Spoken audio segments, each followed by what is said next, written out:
देखणी आहे जगात देखणी. सर्वांना माझा नमस्कार. मी अक्षता श्रीमंत गायकवाड. आज तुम्हाला साहित्यरत्न डॉक्टर अण्णाभाऊ साठे यांच्याविषयी 2 शब्द सांगत आहे. ते तुम्ही शांतपणे ऐकून घ्यावे ही माझी नम्र विनंती. साहित्यरत्न डॉक्टर अण्णाभाऊ साठे हे प्रतिभावंत लेखक होते. ते वंचितांच्या हक्कासाठी लढणारे लोकनायक आणि क्रांतिकारी अशी त्यांची ख्याती आहे. त्यांचा जन्म 1 ऑगस्ट 1920 रोजी सांगली जिल्ह्यातील वाळवा तालुक्यातील वाटेगाव येथे झाला. त्यांच्या आईचे नाव वालुबाई साठे तर वडिलांचे नाव भाऊराव साठे होते.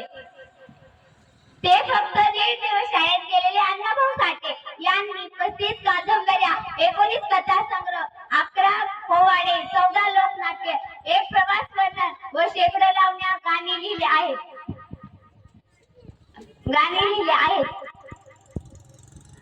त्यांच्या